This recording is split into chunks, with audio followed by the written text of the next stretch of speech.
Hej, og velkommen tilbage til værkstedet. Der er flere, der har sagt, at de synes, jeg skulle prøve at lave kompressionstest på motoren, inden jeg begynder at gå videre med en hel masse, for at se, om den har den kompression, den nu skal have. Men jeg har faktisk ikke haft en kompressionstest, så jeg ikke kunne gøre det. Men var jeg så heldig, at min fantastiske nabo, han havde en til at ligge, og den kunne jeg få lov at låne. Så nu synes jeg bare, at vi skal få lavet den kompressionstest, og så se, om der egentlig er kompression på alle cylinderne. Og hvis nu der mangler lidt kompression, vi gør det nok også alligevel, så har jeg fået fat i sådan noget indsugningsventilrens. Jeg tænker, vi skal prøve at køre igennem den. Jeg havde faktisk flyttet udenfor, for at gøre klar til, at vi skulle køre det igennem, for det kan nok godt ose lidt. Eller det kan godt ose lidt.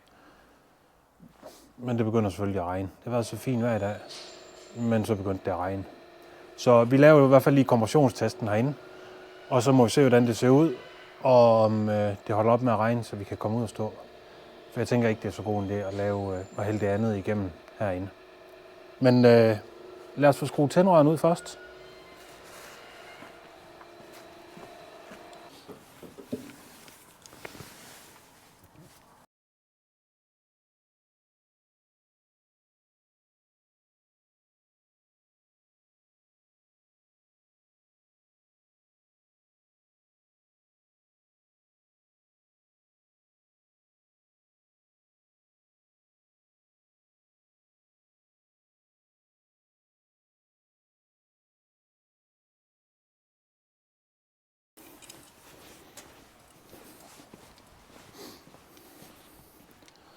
Sådan, så kom de ud alle sammen. Jeg har faktisk ikke haft dem ude, siden vi startede den op sidste gang. Og så har jeg så lige kørt ud med den og ind igen. Og normalt så de gamle tændrør, så de jo i hvert fald 3-4 af dem, de var sået helt til. Bare ved at den lige var blevet startet op. Men alle 6 tændrør ser faktisk super fine ud. Selvom det bare lige har været en lille tur ud og ind, hvor den ikke har kunne nå at brænde noget af. Men lad os prøve at få tjekket kompressionen.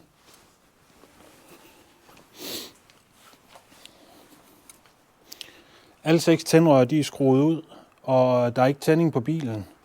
Så der er ikke noget med noget gnister og noget, der kan... Og den skulle passe i den her, med den adapter på.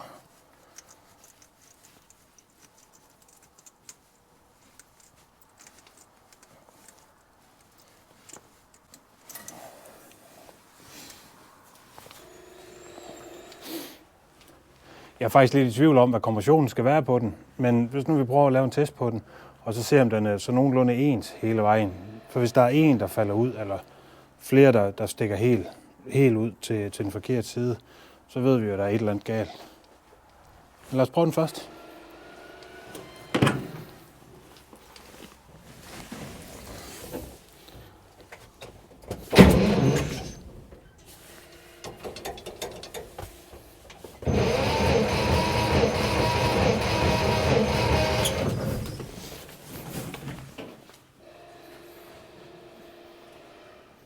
Der var ingen, der så den store bakkære, vel?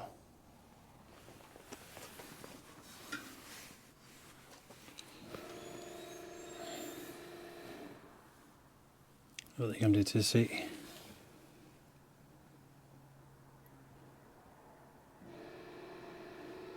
Der er ikke meget kompression på. 60 psi. Jeg havde måske gættet på, at den skulle op omkring 80 eller 90. Vi prøver at tage den næste.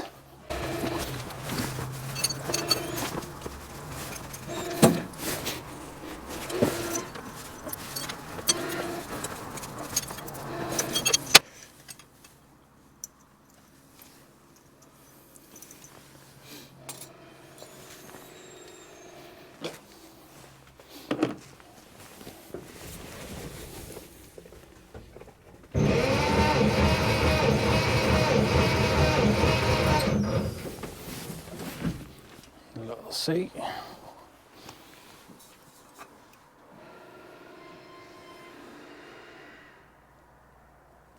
Det er det samme. 60.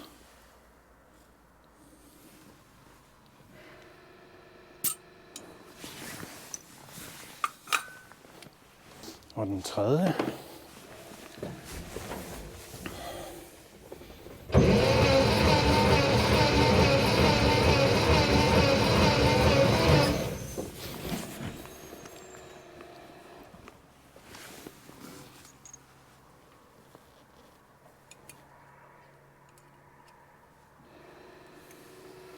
Det håber jeg ikke, det er rigtigt.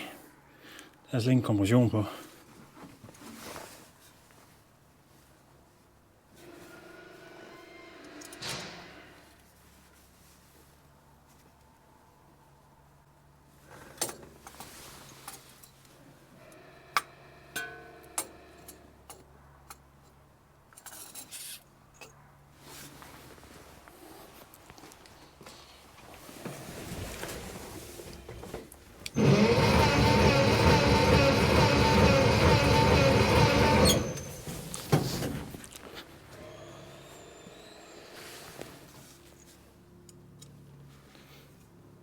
Så var der alligevel en, der stak lidt ud.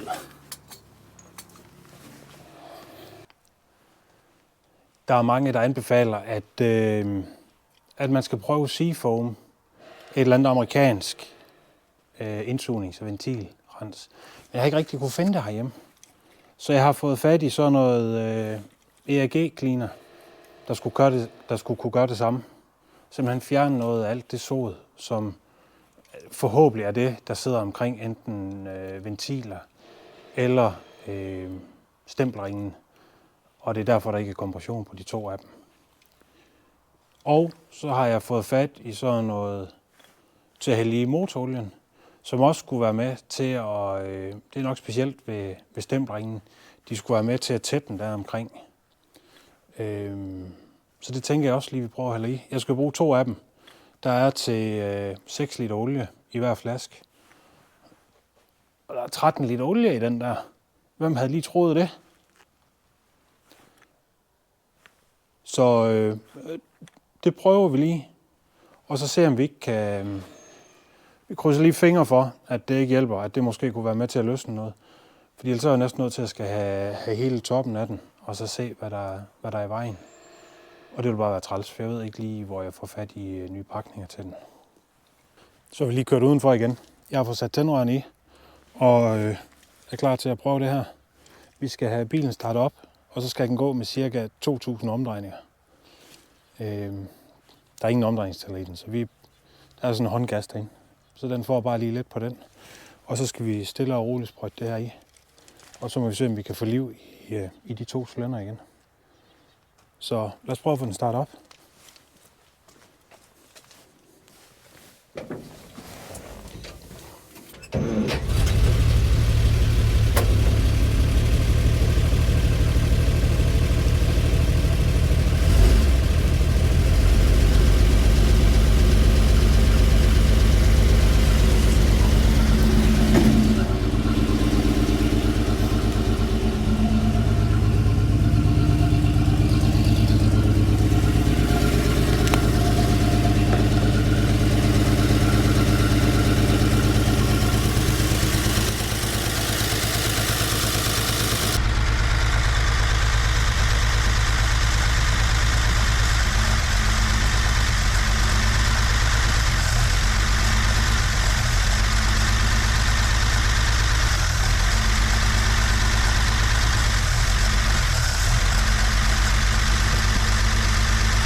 har vi fået brugt bøtten.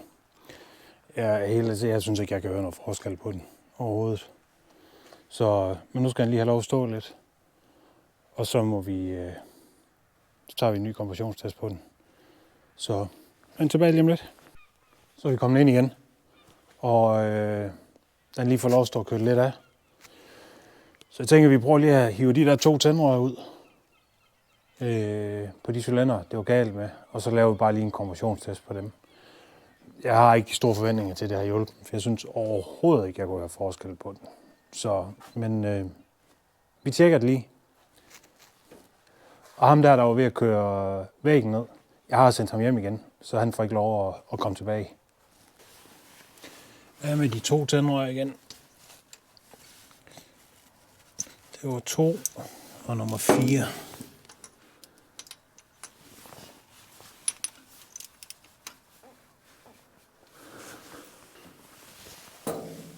Og i med kompressionstesteren.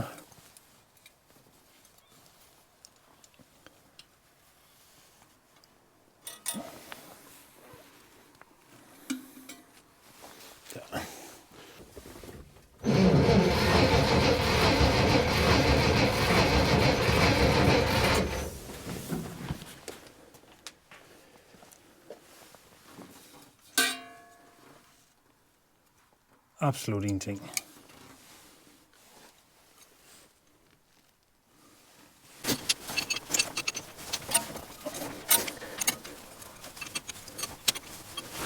Prøver vi den der, nummer 2.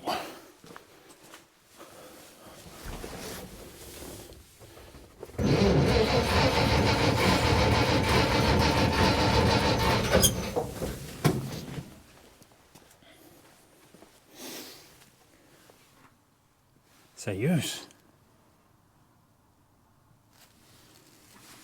Kan I se det?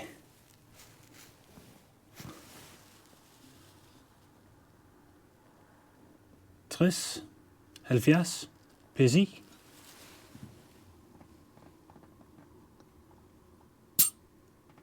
Kunne I høre det?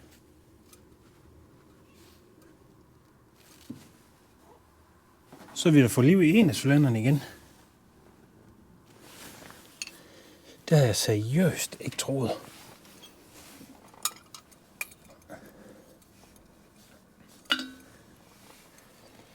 Skal vi lige prøve den der igen?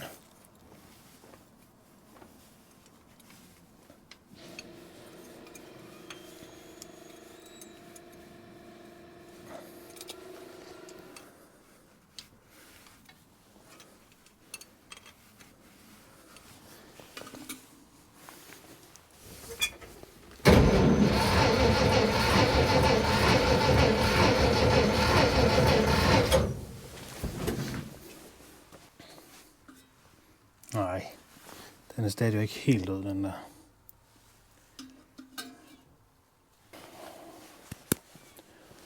Hvad gør vi? Den ene cylinder, den er med på akkurat samme tryk som de andre. Jeg har faktisk lyst til at prøve at købe en bøtte mere. Og give den en tur mere. Se om det ikke kan få den med. Hvad tænker I? Skal vi lige give den en chance? Køb en bøtte mere og forsøge en gang mere. Lad mig lige høre i kommentaren. Og så holder jeg lige øje, og så må vi se, hvad vi gør næste gang. Og vi har også det der til olien.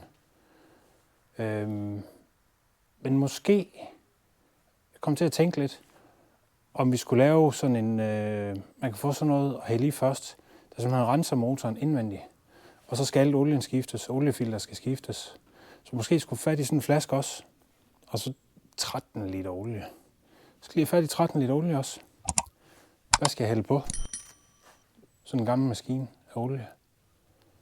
Det må jeg få kigget på. Og så skal jeg simpelthen ikke finde oliefilter til den. Men lad mig lige høre. Tror ikke, vi giver det lige en chance mere. Køber en bøtte mere. Og så se, om vi ikke kan få den sidste cylinder med. Det tænker jeg, vi gør. Tak fordi du så med den her gang. Husk lige at give en like.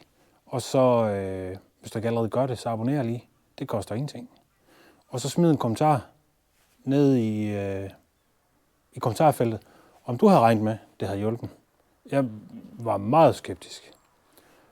Og så lige måske give præg om, hvorfor noget olie jeg skal få til den. Skal ikke sige det? Ses næste gang. Hej.